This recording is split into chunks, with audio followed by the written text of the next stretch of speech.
jërëjëf Mohamed Kandji ñu ngi la nuyu ku nekk tuuram ak santam dina ñaanal bëccëgu jàmm ak salaam dem mbégte di dalal suñu studio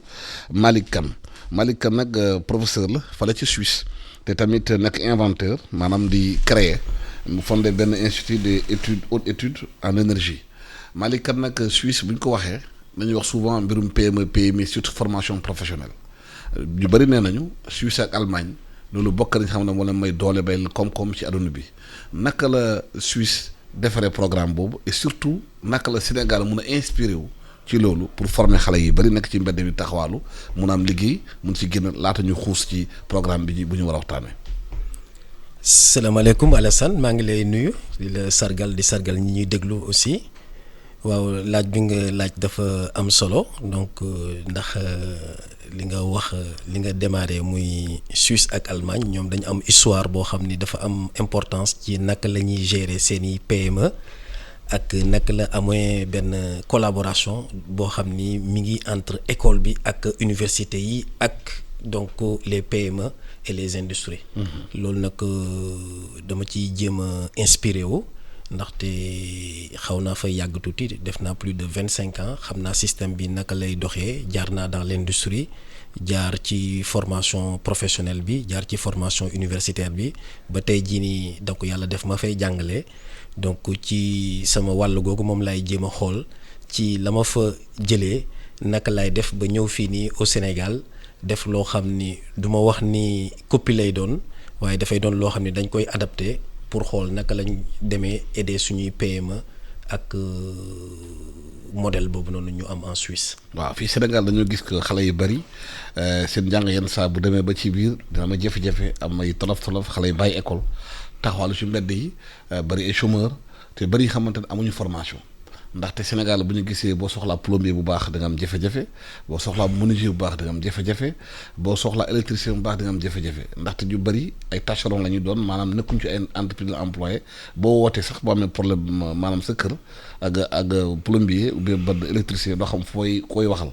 naka la ñuy mun a def ci réew mi pour xale yooyu taxawal ci mbedd bi mun a am formation bu jaar yoon bu mucc ayib bu mel ni Suisse ak yooyu te mun a am entreprise xamante ne créer emploi ñu employé la ñu mën liggéey. waaw loolu nag li ko waral mooy que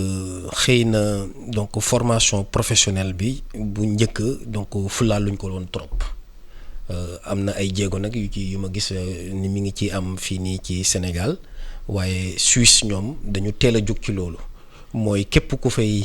juddoo di fay yeewoo rek donc di nga participer. bu fekkee defuloo formation universitaire donc am na fu ñu lay jaarale la foo xam ne di nga def benn formation professionnelle te formation professionnelle boobu noonu ñuy def d'accord industrie bi ak école bi ñoom ñaar ñoo ko seq di ko bokk d'accord nga jël xale yi daal di leen dugal fenn ñu nekk fa di fa liggéey ñu leen di jàngal métier mais en même temps ñu jóge foofu di dem ci école ba voilà di def seen formation ñu koy wax alternance. voilà ci modèle boobu noonu ñoom ci la ñu développé lépp lu ñu am ni ba nga xam ni boo xoolee donc amul kenn ku fay def benn liggéey rek te amul fu ñu koy jàngalee. donc loolu nag je pense que modèle la boo xam ni mun nañ ci inspiré wu waaye nag jéem koo adapté par rapport ak suñuy réalité. non bu ñu ko bëggee adapté suñu réalité naka lañ koy jaarale. alors niñ koy jaarale je pense que xaw na ñun fii nii boo seetloo donc kuy def métier dañ koy jox benn ndijaayam wala yooyu mu daal di koy. mu jàngal teddi ko métier. voilà mu daal di koy jàngal métier. léegi ndijaay boobu noonu donc amul moom daal mooy seet lu ko ci neex mu def. donc moom moo ko yor moo koy voilà état bi du ci dugal loxoom lu bari voilà loolu nag donc je pense que foofu la ñuy commencer mooy cadrer ko suñ ko cadrer ba nga xam ni ki nga xam dañ koy jàngal métier donc am na benn temps boo xam ne ci lañ ko war a jàngal métier bi war nañ ko état bi war na ko accompagner d'accord accompagner aussi entreprise bi nga xam ne moo koy jàngal. moo tax dañuy wax ay entreprise d'accord formatrice. yoo xam ni ñoom dañ leen agréé état bi moo leen agréé pour ñu mun a participer ci formation boobu noonu léegi nag mu am benn programme boo xam ne dañ ko mettre en place pour mun a jël xale yooyu noonu accompagner leen donc ci biir entreprise bi donc je pense que cadre bi déjà d'accord te cadre bi maa ngi gis ni moom la ñuy jéem a mettre en avant ici waaye tamit il faut que industriels yi ak entreprises yi ñoom tamit comprendre loolu xam ni dafa am benn rôle bu ñu war a jouer ci société bi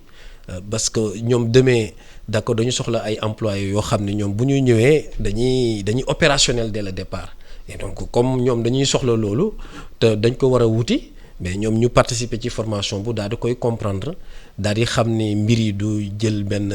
kenn rek d'accord defloo ko lu la neex mais dafa war a am contribution boo xam ne moom la war a def ci société bi donc am na promotion aussi bu ñu war a def donc ci wàllu googu. loolu dafa laaj réorientation bu baax ci formation professionnelle bi même bu ñu gisee yenn université am na ISEP ñu créé foofu mais ñooñu bu la njàngalee métier pare bu ñu génnee bu fekkee amul entrepreneur bu créé entreprise employé leen problème la lay doon parce que soo génnee am sa diplôme te amul entreprise yoo xamante ne da lay jox liggéey bu mun la liggéeyloo bu génne yow kot mu nga nekkaat tamit toog di chômer waat waaw alors loolu ñi nga xam ne dañ leen former la plupart bu ñu paree d'accord ci 4 ans la ñuy def mais bu ñu paree avant ñuy génn entreprise bi leen formé sax moo leen di bugg a téye parce que moom déjà xam na lan la def ci ñoom. d'accord donc premièrement léegi bu fekkee moom amul place boo xam ne mun na leen téye am na yeneen entreprise yoo xam ne ñoom ñu ngi nekk à côté war a góolu ñooñu. pour yor leen loolu muy deuxième point. troisième point mooy ca biir formation ba dugal nañ ci benn pàcc boo xam ne ñu koy wax entrepreneuriat. ba nga xam ne xale bi moom am na confiance ci boppam ak li nga xam ne moom lañ def ci moom ba nga xam ni moom bu génnee day am confiance d'accord confiance boobu mooy tax moom mu xalaat moom lan la mun a def et loolu tamit am ay mécanismes yu fa nekk yoo xam ni mooy accompagner loolu pour xale yi d'accord mun a demal seen bopp.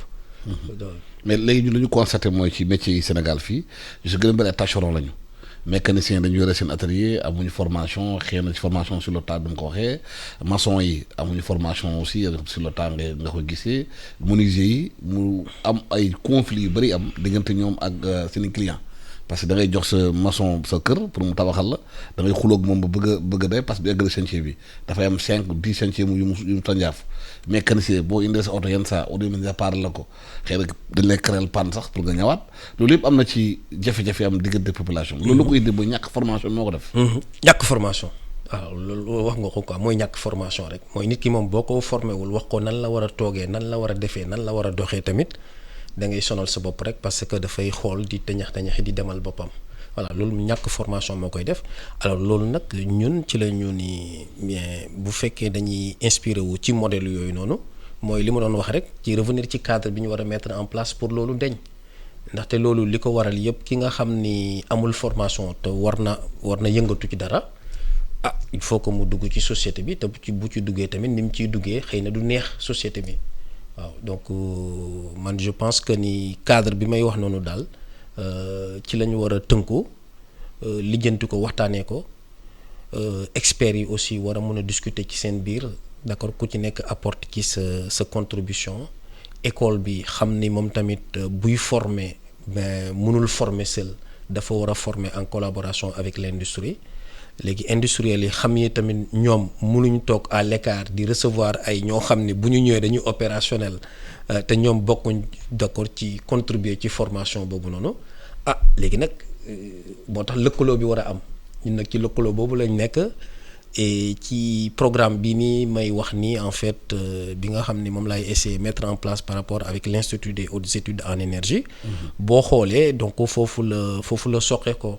donc dama gis ni donc même au niveau ñi nga xam ne dañu am bac sax donc ba nga xam ni génn nañ bu ñu demee université tamit bu ñu fa defee dara tamit dañuy génn aussi di taxawaalu parce que da ko xëy na formation bi des na ci mu dem ci wàll boobu noonu wàll formation professionnelle ñu boole les deux et loolu nag ci lañu décider donc créer donc Institut des hautes études en énergie léegi nag commencer discuter ak industriels yi nga xam ne ñoom ñoo nekk en place pour discuter avec ñoom ci formation en alternance boobu noonu. mais est-ce que liggéey boobu pour inculquer xale yi warul commencer dès le bas âge dès le préscolaire ci cours yi ñu defal xale yi ñoom benn ay cours manuel ñu xam xale yi mun a tàmm luy outils mun a démonter jàngal leen su ndaw ba ci école yi primaire yi ba mu law. classe bu nekk mun na am su ngoon si ñu mun a jàngal xale yi genre métier yooyu bu ñu màggalee si noonu xëy na am habitude di def maanaam liggéey manuel. waaw loolu mooy ubbi seen xel d'accord parce que ci wàll bi ñoom li ñuy wax formation obligatoire mooy ndaw bi moom képp ku fa nekk ak noo mën a toogee da nga am obligation pour dugg ci école bi def fa nangami at pour ñu mën a def loolu ci yow bu boobaa dinañ def formation théorique comme ni ñu koy defee fii nii waaye tamit dina am formation pratique bi nga xam ni moo leen di permettre ñu mën a def ay bricolage ñoom ñu jàngal leen ñu mën a autonome nan la ñuy toogee nan la ñuy defee d'accord loolu ca école ba lañ leen koy jàngale léegi loolu dem justement dafa war a participer loolu donc ci commencement ba la loolu bu ñu demee ba autonome ba xarañ xàmmee léegi nag ñu doog leen dugal ci programme de formation boobu noonu. fii dafa am benn formation bi ngeen def mooy projet bu tudd ñam bu sell. bu ma liiree seen document bi dafa mel ni da ngeen di créer benn genre frigo solaire maanaam naaj bi moo koy dawal du courant. te da ngeen constaté ci tefes yi jën yi dafay yàqu lu bëree bëri te nit ñi bu ñu demee ci dem jën yi dafay nëb te da ngeen créer genre système boo xamante ne dina mën a conserver jën yi te ñi di liggéey ci géej bi mun a conserver tamit mun ci am xaalis mu bañ a yàqu. waaw loolu dafa justement dafa bokk ci formation bi boo koy def toujours da nga ciy boole waale benn recherche ak innovation d'accord bi nga xam ne da ngay xool lan mooy suñuy besoin nga jéem a defar dem ci ay technologies yoo xam ne dafay adapté par rapport à nos besoins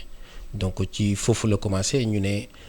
waaw jën yooyu noonu di yàqu ci tefes gi d'accord nit ki napp ba pare bu ñëwee li mu jaayul mu yàqu parce que amul conservation ñu ne naka la ñuy defaree benn machine boo xam ne dina mën a aider pour cette conservation mais muy fonctionner en fonction du solaire d'accord thermique foofu la commencé mais nag machine bi deful loolu rek na benn pàcc la ci machine bi. mais machine bi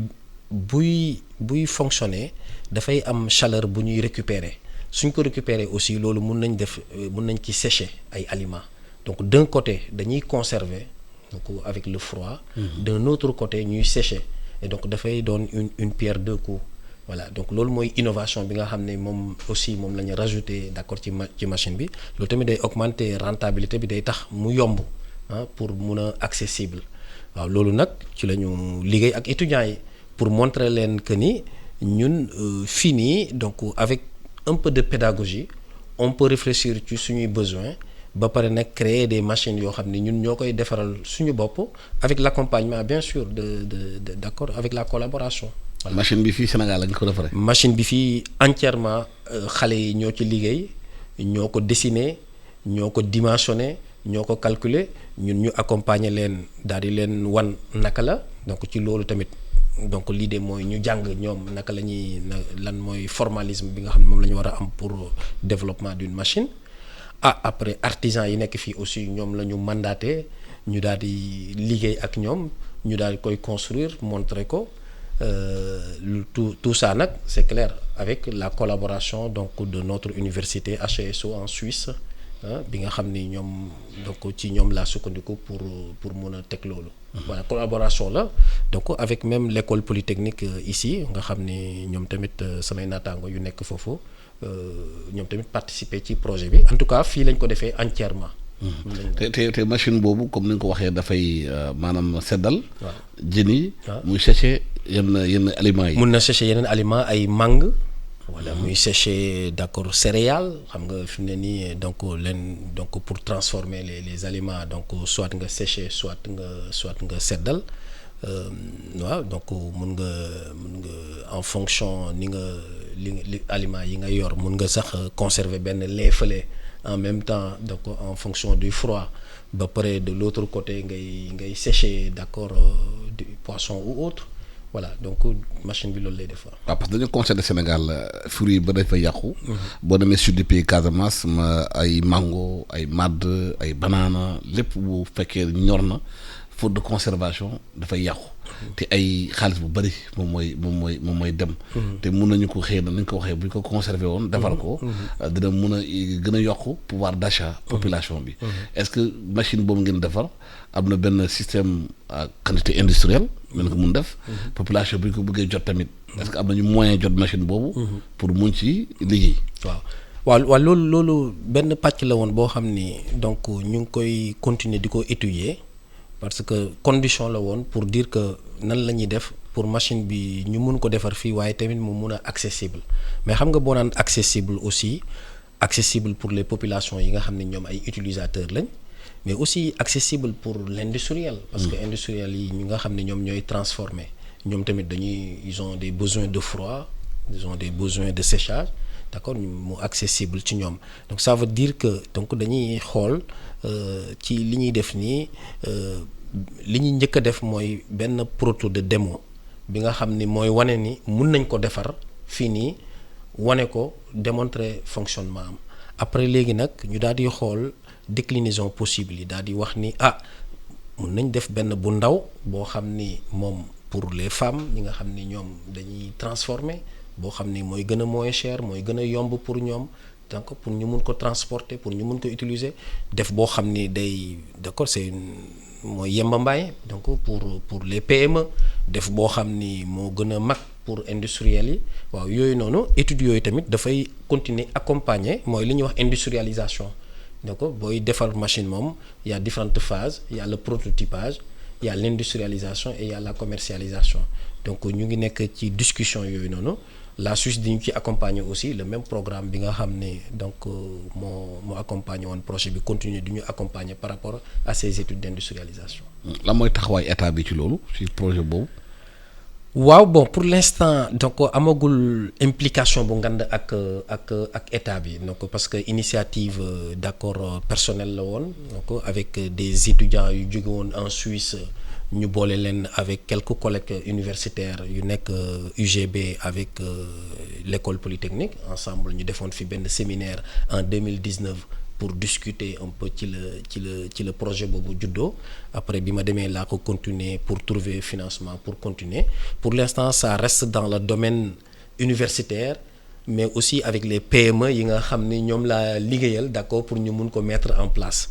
léegi nag xëy na ci étape bi ñu jëm nii il faut que ñu continuer plus loin d'accord pour dem donc vers eux pour discuter avec eux. mais est-ce que déjà ministère de l'industrialisation bi nekk ci réew mi yéeg na projet bi est-ce que ñoo nañu seet si leen parce que yii bu amee ci réew. parce que dafa am impact ci vie des populations am impact ci jeexital ci àdduna bi. normalement ministère bi war naa mën a ñëw xool la ngeen def lan la pour xool naka lañ ko mën développer naka lañ ko industrialiser. bu fekkee dañoo bëgg Sénégalais am liggéey. te loolu dafay créer liggéey tamit war nañu rapprocher si yéen. waaw en tout cas bi ñu paree ci première phase du projet bi muy premier proto bi nga xam ne moom lañ montré d'accord dañu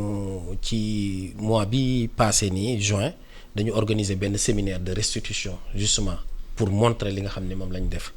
ci boobaa on a invité ay industriels on a invité d'accord ay institutions on a invité ANER donc agence pour les énergies renouvelables nationale pour les énergies renouvelables d'accord bi ñuy ñëwee donc ñu defee ko à l'UCAD ci la ñu discuter montrer li ñu mën a def étudiants yi daal di restituer wax ñoom li ñu def ñu daal di wax perspectives yi yooyu yëpp ñu tënk ko ci benn document teg ko léegi nag xam naa il faut que ñu discuter waat ak ñoom donc pour xool naka lañ mën a d'accord accompagner parce que l'objectif quand même mooy que pàcc yu bari donc moom lañ mën a def ci machine bi te mu mën a créer ay emploi ndaxte day fonctionner avec du solaire voilà ça veut dire que qui dit solaire photovoltaïque d'accord pour am électricité à partir du solaire am na solaire thermique aussi parce que solaire mën nga ko jël aussi defar ci ndox mu tàng loolu tamit dañ ko ci boole machine bi nekk di def d'accord di seddal ba pare di chauffer ça veut dire que dafa am ay domaines yu bari yoo xam ne mun na ci nekk yoo xam ne benn boo ci suivre rek d'accord mun na créer d'accord ay entreprises yu différents yoo xam ne ñoom ci seen biir ñoom ñooy collaborer xam nga pour mun a jëm ci industrialisation boobu noonu. parce que dafa am ay réew yu xamante ne yu jël solaire def ko atout. boo demee ci réew yu tàng yi. Maroc. par exemple tàngaay bu fa am 45 degré 50 degré. dañoo jël naaj bi def ko atout. maanaam fu mu doon sonalee nit ñi. mu defar ko muy naaj bi xam da indi courant. courant bi di indi lu sedd. di indi lu tàng. di indi lu ndox. di defar yëpp. ay villes yi xamante ne entièrement solaire lay doon. est-ce que yooyu prototype mën nañ ko développer ci réew bi. alors yooyu mun nañ ko développer yooyu man maa ngi rappelé wu donc en 2012 d'accord bi amee transition donc entre Macky Sall ak Wade man ñëw naa fi ñu invité ma à l'école supérieure polytechnique ma daal di fi def benn séminaire d'accord séminaire boobu à l'époque li ko waraloon mooy dañ doon def le bilan du plan Takkal xaw ma ndax yaa ngi rappelé woon ci plan Takkal donc voilà bu Karim Wade donc c'était un plan d'urgence Takkal bu takkul voilà d'accord ñu doon def ce bilan là donc j'avais eu l'occasion donc de discuter d'accord avec les collègues et puis on avait mis un plan ensemble pour discuter naka la ñu mun a promouvoir solaire donc pour mu mun a ñu utiliser ko ci lépp voilà parce que man xam naa ni d'accord suñu électricité suñu seddal lépp lu ñu bëgg a def war nañ ko mën a def ci solaire léegi ñu defoon benn étude à l'époque ci lañ doon wax sax de mix énergétique bi nga xam ni moom la nit ñi di utiliser d'accord je pense que mi ngi juddoo woon foofu noonu ci séminaire boobu noonu ñu defoon à l'époque quoi man daal gis naa ni solaire moom mun nañ ci def lépp waaw donc buñ ko question de programme la rek gis naa ni nag état bi def na ci ay jéego depuis lors donc ba ñu defee séminaire boobu ak léegi donc bi ma ñëwaatee fii gis naa ni d'accord am na ay centrales solaires yoo xam ni mettre nañ ko en place mun nañ wax ni doyul mun nañ ko continuer waaye donc un programme plus large boo xam ni dafay combiner développement de machines utilisation du solaire d'accord pour aider les PME réduire la facture d'électricité parce que électricité bi quand même cher na ci PME yi en fait moo leen di plomber mooy tax duñu compétitif donc c'était entreprise voilà programme yooyu man je pense que ni d'accord même bu fekkee entamé nañ ko des na laaj na réflexion et donc notre contribution ci côté boobu en tout cas on est disponible pour ça. mais est-ce que matériau de base bi dafa solaire bi. mun na dañuy importer technologie bi adapté ko fii. mun nañ ko defar fii sur place. wala dañuy continuer di importer dañuy defaree solaire. alors xam nga lépp looy defar même bu ñu naan da ngay industrialiser benn produit da ngay seet la nga ca mun a defar ak la nga ca mënul defar ca moment ba nga nekk. léegi nag boo defee études yooyu ba pare nag la nga ca mun a defar moom nga ciy rajouter. loolu doo nangu kenn di la ko defaral voilà la nga ca xam ni mënoo ko ci defar ci moment bi nga toll loolu ngay dem importer indi léegi nag am une vision ca la nga ca mënul defar nga am une vision ni ci combien de temps laa ko mën a defar parce que bu ma commencé di ci am lu ma ci valeur ajoutée bu ma ciy def bu boobaa di nga dem ba ci kanam yaa koy defaral sa bopp. waaw parce que chinois yi ak japonais seen force mooy. dañuy importer. produit ba pare. tas ko mun ko defar seen réew. xool naka la ko mun defaree. bañ a di importer. ma transfert de technologie. est-ce que possibilité mun na am fii ci réew mi. alors possibilité mun na am donc exemple machine bi nii loolu la exemple machine bi xam nga machine bi boo seetloo ni muy fonctionner comme benn frigo bu nekk à la maison la. d'accord di def du froid. ak du chaud en même temps. d'accord ak du chaud en même temps. xam nga compresseur bi nga xam ni moo nekk ci biir d'accord di ko doxal xam nga compresseur boobu noonu defaree wuñ ko Sénégal. dañ ko jëndee feneen indi ko waaye bu ñu ko jëndee feneen indi ko mais lépp lu nekk autour d'accord mun nañ ko defaree fii xam nga donc kii bi nu mu tëddee chambre froide bi fii lañ ko defaree donc war nañ ko mun defar léegi yooyu la ñuy xool daal ne ñun lan lañ mun defaree fii lan lañ mënul defaree fële. ñu jël daal di indi ba pare nag xam-xam bi nga xam ne moo ñuy permettre ñu assembler ko ba mun ko di utiliser ci noonu la ñuy jàngee muy fonctionner léegi ñu dem ba ci kanam nag ñu ne waaw maintenant ñun depuis très longtemps ñu ngi defar ay machines yoo xam ne lépp fi lañ koy defaree ba mu des compresseur ba ñu ne mais compresseur bi nag est-ce que mun nañ ko defar. ñu teg benn programme pour jéem a defar compresseur waaye moment boobu ñu teg programme fekk ñu ngi defar suñuy machine di jaay. donc noonu lay demee je pense que état yëpp foofu lañ jaar donc amul benn état boo xam ni donc toujours noonu ngay def mais dafa laaj ay études dafa laaj un programme réfléchi d'accord boo xam ni ñi nga xam ni ñoo ko xam ŋànk ko ñoo ko war a régler d'accord ñu jox leen moyens yi nga xam ñoom dinañ ko mën a def je pense que d'accord ci programme yooyu lañ war a discuter. mais est-ce que li ngeen liggéey ba léegi am na approche bi xamante ne homme d'affaires sénégalais yi ou bien ñoom am nañu alal sénégalais ñëw nañu seet si leen ou bien ngeen seet si leen pour xool naka la ñu mën a def ko de façon industrielle. waaw léegi daf ci am volet xam nga li may wax étude d'industrialisation bi nga xam ne ñu ngi accompagner pour mu continuer étude boobu noonu ñu ngi koy def.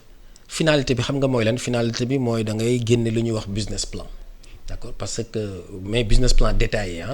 voilà mooy que def nga sa proto testé nga ko wax nga ni ça mi ngi fonctionner xam nga nan lay fonctionner modifier nga ko après nag nga dem defi say étude d'industrialisation pour xam yow ñaata nga soxla ci xaalis pour bu boobaa donc boo ko buggee industrialiser nag réaliser industrialisation bi ñaata lay coûter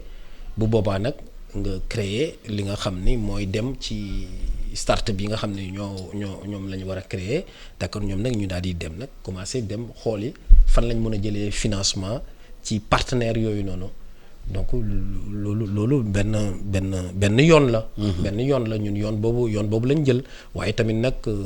beneen yoon mun na doon kenn daal ni man de ñii bëgg naa leen accompagner. D'accord ñëw discuter et puis accompagner ci phase industrialisation boobu noonu phase étude industrialisation boobu noonu. waaw parce que ñu bari ñu xalaat mooy boo ñuy inventé yu mel ni. bu fekkee ne homme d'affaires sénégalais ñëw dugal seen loxo. moytul bitim réew mun a ñëw financer ko. te bu amee ay jeexital am bénéfice. gars yi rapatrier ko. waaw loolu moom mooy risque bi loolu moom mooy risque bi moo tax toujours ñuy wax programme. donc moo tax bu ñuy xalaat programme yi ñu ci xoolaale pàcc yooyu noonu daal di wax ni naka la ñuy accompagner jeunes yi entrepreneurs yi d'accord xale yi école bi ñoom ñëpp pour ensemble ñu mën a créer de la valeur loolu nga wax noonu donc lu am importance la ci. mais ba léegi nag nguur gi de façon concrète ñëwagul toog yéen. déedéet donc waaye mën naa wax ni tamit ñun tamit xëy na demuñ vers ñoom waaye en tout cas toogaguñu ak ñun. mais loolu dañ ko war a envisager. parce que bu fekkee ne. li ngeen def fa dafay créer emploi créer jeunes yi. parce que taux de chômage bi am ci réew mi. ak xale yi taxawal ci mbedd mi. waaw loolu am na solo. waaw am na solo wax dëgg yàlla ci programme bi ñu teg nii de am naa ci yaakaar trop bu dul léegi xam naa dina doon ci kanam ndaxte li ñu njëkk a teg nii d'accord avec institut bi xale yi nga xam ni moom la ñuy jël déjà formation bi ñuy def ci ñoom rek. ba pare nag ñëwaat teg ci construction de machine ñëwaat teg ci volet entrepreneuriat donc ñu ngi teg puzzle yi benn par benn voilà donc am naa ci yaakaar trop. jërëjëf Malick Kane maa ngi lay gërëm di la sant ma fàttali téléspectateurs auditeurs yi professeur nga en Suisse inventeur nga et fondateur de l'institut des hautes études en énergie dina waxtaan ak yow ci li nga xamante ne mën nañu def ci réew mi ci invention pour mun a créer emploi surtout ci xale yi PMI yi ci mbirum solaire bi naka la ñu ci mun liggéey machine bi ngeen créé tamit ma xamante ne dafay conserver froid lépp li xamante dafay sedd en même temps dafay def séchage te loolu am solo pour maanaam mool yi am solo pour les femmes transformatrices ci réew mi yaakaar naa ne sénégalais yu bëri war nañu mën a gestu li ngeen def parce que lii mu am solo ci réew nga xam dañuy inventé avancé le réew mi bàyyi politique bi bu gudd ak bëccëg nekk ci dóor nit ñi rek di nax nit ñi politiciens yi xam lëmbee réew mi